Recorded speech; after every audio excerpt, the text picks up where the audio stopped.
दोस्तों आज हम आपको बताएंगे कि यदि आप किसी भी प्राइवेट कंपनी या गवर्नमेंट कंपनी में जब आप कंप्यूटर पे काम करना चाहते हैं तो क्या क्या चीज़ें आपको कॉमन आनी चाहिए। क्योंकि दोस्तों कई बार होता है कि आप जो है बहुत सारे अलग अलग कंपनी के हिसाब से अलग अलग वेबसाइट एप्लीकेशन आपको मिल जाते हैं काम करने के लिए। पर जो कॉमन चीज़ आपको आनी चाहिए उस पर आपका कमांड होना चाहिए ताकि आपको वहाँ पे जाने के बाद आपको कोई प्रॉब्लम ना हो जॉब करते समय। तो आज हम इसी पे बात करेंगे और आपको बताना चाहते हैं कि लगभग मैं 4 से 5 साल के अनुभव के दौरान मैंने सीखा हुआ है कौन कौन सी चीज़ें कॉमन होती है कंप्यूटर में काम करने के लिए। उसके बारे में मैं आपसे डिस्कस करूंगा और आपको बताऊंगा कि यदि आप कॉमन चीज़ें आप अपने नॉलेज में डाल लेते हैं तो आपको कोई भी समस्या नहीं होगा वहाँ जॉब करने के दौरान। तो यदि आप डेटा एंट्री ऑपरेटर के तौर पर वहाँ पे काम करना चाहते हैं तो आपको क्या क्या चीज़ें आनी चाहिए उसके बारे में हम आपको बताते हैं। तो सबसे पहले आपको कंप्यूटर के बेसिक्स कंपोनेंट जो उसके डिवाइसेस होते हैं उन सभी डिवाइसेस के नाम पता होना चाहिए। जो कंप्यूटर के बाहर एक्सटर्नल डिवाइस लगाए जाते हैं उन सबके नाम पता होना चाहिए। साथ ही साथ जब उनको अटैच किया जाता है एक सिस्टम को अच्छे से सभी को कनेक्ट किया जाता है तो वो कैसे कनेक्ट होते हैं, कौन कौन से केबल लगते हैं, कौन कौन से डिवाइस में कौन कौन सा केबल लगता है, ये आपको पता होना चाहिए। क्योंकि होता क्या है, जब आप कंपनी में काम करने के दौरान आपको डिवाइस कनेक्टिविटी करने के लिए अलग से कोई बुलाया नहीं जाता है। आप अगर कंप्यूटर आता है तो आप खुद ही वहाँ पे कनेक्ट करेंगे। यदि आपको बोल दिया जाता है और आप नहीं कनेक्ट कर पाते हैं तो वहाँ पे आपको समस्या हो सकता है। जैसे आपको प्रिंटर को कैसे कनेक्ट करना है, माउस को कैसे कनेक्ट करना है, सीपीयू को कैसे कनेक्ट करना है, ये सब चीज़ें आपको पता होना चाहिए। कौन सा केबल कैसे लगता है, जैसे मान लीजिए सीपीयू और आपको डेस्कटॉप को कनेक्ट करना है तो उसमें कौन सा केबल लगेगा, VGA लगेगा कि HDMI लगेगा। ये सब आपको कॉमन चीज़ें पता होना चाहिए। कहाँ पे पावर बटन होता है, कहाँ पे रीस्टार्ट बटन होता है। तो आप इन सभी डिवाइसेस के अलग अलग पोर्ट्स के बारे में, जैसे USB पोर्ट होता है, USB हब होता है। अगर आपको कभी भी आपके डिवाइस में USB पोर्ट कम पड़ जाता है तो आपको USB हब मंगाना पड़ता है उसको और डिवाइस को कनेक्ट करने के लिए। तो आपको USB हब क्या होता है, USB पोर्ट क्या होता है, VGA पोर्ट क्या होता है, आपको इन सब केबल्स और इनके पोर्ट्स के बारे में पता होना चाहिए। कौन सा कहाँ पे होता है, CPU में क्या क्या आपको मिलता है। जैसे इंटरनेट के लिए जो इथरनेट होता है उसको कैसे कनेक्ट किया जाता है। तो सारे केबल के बारे में, सारे पोर्ट के बारे में, सारे डिवाइस के बारे में आपको बेसिक नॉलेज होना चाहिए। ये कॉमन चीज़ें हर सेंटर पे आपको सिखा दिया जाता है। जब आप ADC या तो DC या तो कोई भी आप कोर्स करते हैं कंप्यूटर का बेसिक, तो आपको वहाँ पे जरूर सिखाया जाता है। इसके बाद आता है दोस्तों, अगर आप कंप्यूटर को अच्छे से कनेक्ट कर लेते हैं तो जब कंप्यूटर स्टार्ट होता है तो कंप्यूटर स्टार्ट होने के बाद उसके सारे सेटिंग्स आपको आनी चाहिए। जैसे कंप्यूटर का यदि ब्राइटनेस, डिस्प्ले में ब्राइटनेस ज़्यादा है तो आपको ब्राइटनेस कम करने आना चाहिए। माउस का यदि लेफ्ट बटन राइट बटन यदि पोजीशन वो आना चाहिए। साथ ही साथ यदि आपको माउस में कोई स्पीड ज़्यादा है, स्पीड कम है तो उसको आप हैंडल कर पाएँ। डेस्कटॉप पर जो आइकन्स होते हैं उन आइकन को सेट करने आना चाहिए, क्योंकि कभी कभी साइज बढ़ जाता है तो उसको छोटा करना होता है। काफ़ी फाइलें होती हैं तो जो बड़े हो जाते हैं दिखते नहीं और सारे छुप जाते हैं डेस्कटॉप के अंदर। तो आपको साइज को छोटा करना, जो आपके आइकन्स है उसको सही जगह सेट करना। सिस्टम आइकन्स कैसे सेट किए जाते हैं, सेटिंग के कंट्रोल पैनल को भी कंट्रोल करना कि कंट्रोल पैनल में कौन कौन से सेटिंग्स होते हैं, उनके सॉफ्टवेयर में जैसे कौन से प्रोग्राम इंस्टॉल हैं, कौन से अनइंस्टॉल हैं, कैसे आपको पता चलेगा, ये कंट्रोल पैनल में मिल जाते हैं।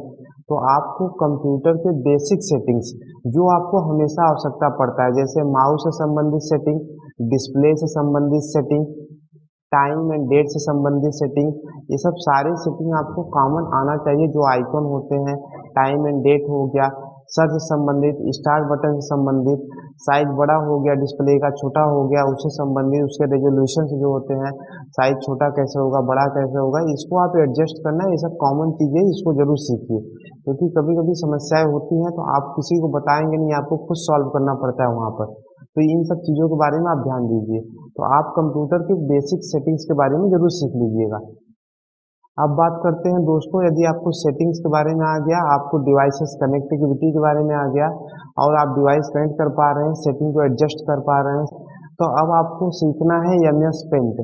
जो MS पेंट होता है ये सबसे बेसिक होता है, जिसमें आपको कभी कभी बहुत ज़्यादा क्रिटिकल सिचुएशन में आपको आसानी से काम कर जाता है। जैसे कहीं से भी किसी इमेज को कट करके कहीं लगाना है, चाहे आप किसी एप्लीकेशन पे है, किसी इमेज के छोटे से पार्ट करके सेट करना है, तो आप MS पेंट का सहारा ले सकते हैं। क्योंकि आपको यदि कोई बड़ा सॉफ्टवेयर सीखना हो जैसे फोटोशॉप, उसमें समय लगेगा, काफ़ी समय लगेगा, तो आप MS पेंट को सीखिए, वो भी काफ़ी बेसिक्स काम कर देता है, तो उसको सीखिए। साथ ही साथ नोटपैड को सीखिए, नोटपैड में भी काफ़ी बेसिक ऑप्शन होते हैं, तो ध्यान दीजिए, ये सीख लीजिए।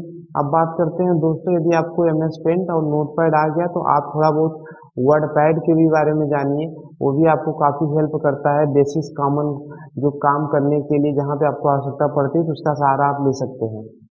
अब दोस्तों बात करते हैं मेन इम्पॉर्टेंट, जो आपको हमेशा उस पर काम करना होता है, वो ज़्यादातर कंपनी में कॉमन है, वो आप कहीं ना कहीं से काम उससे संबंधित मिल ही जाता है, जिसे हम लोग MS ऑफिस कहते हैं। MS ऑफिस माइक्रोसॉफ्ट ऑफिस जो है, इसमें बहुत सारे अलग अलग सॉफ्टवेयर होते हैं जो उसके पैकेज हैं MS ऑफिस के, जैसे MS Word, MS Excel, MS PowerPoint, MS access.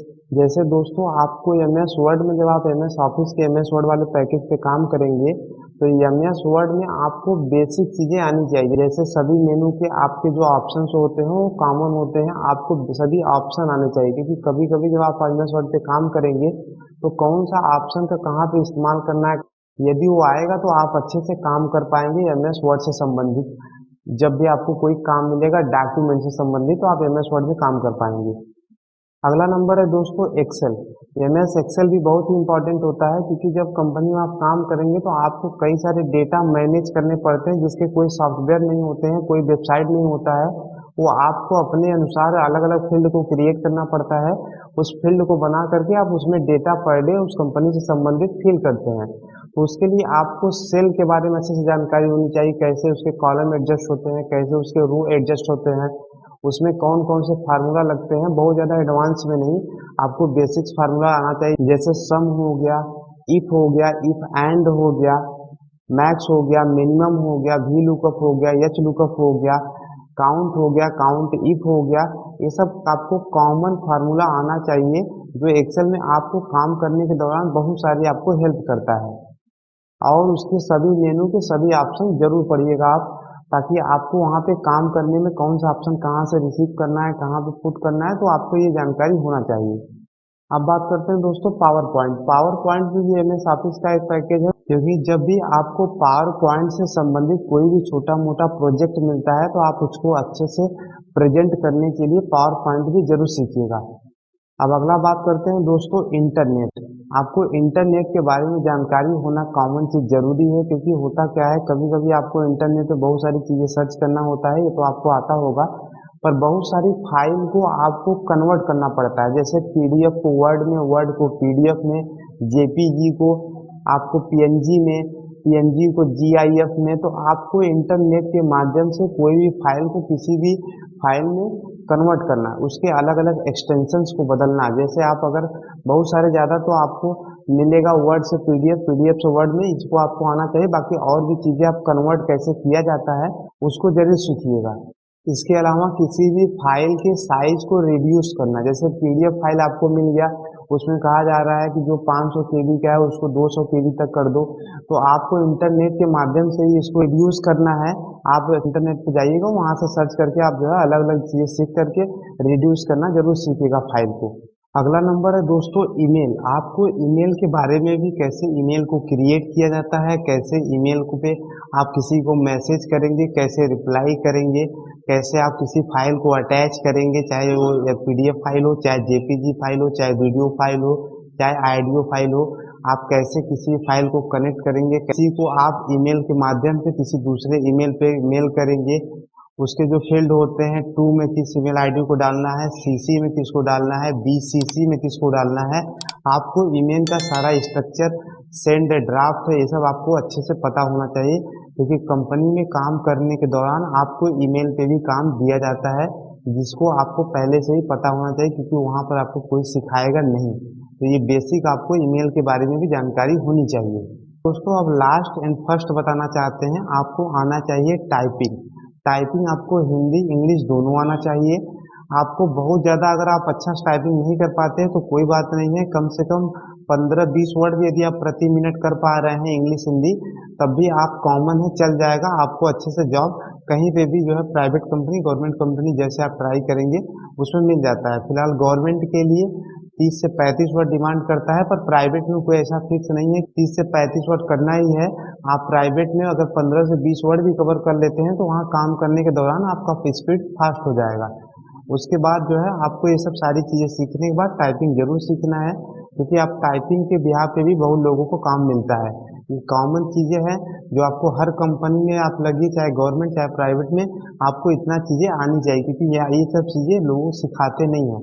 आप उनका काम तो अपना वो सिखाएंगे आपको, वेबसाइट उनका अगर है, उनका एप्लीकेशन है, तो आपको उस पर जा करके आपको कुछ दिन बताएंगे। पर यदि आपको ये सब कॉमन चीज़ नहीं आता है तो कोई आपको रखेगा भी नहीं, क्योंकि जब आप जाएंगे काम के लिए तो सबसे पहले यही कॉमन चीज़ पूछा जाता है। मैं लगभग 3 से 4 साल हो गया है मैं कंपनी में काम कर रहा हूँ, मुझे इसके बारे में पता है, इसलिए मैंने आपको ये शेयर किया। यदि आपको ये वीडियो अच्छा लगा तो आप हमसे जुड़े। यदि आपको इससे संबंधित जो टॉपिक मैंने आपको बताया, आपको लगता है कि इस टॉपिक पे वीडियो थोड़ा डिटेल्स में बनना चाहिए, तो आप मुझे कमेंट में कमेंट करिएगा। मैं उस पर ज़रूर वीडियो बनाऊंगा आपको सिखाने के लिए।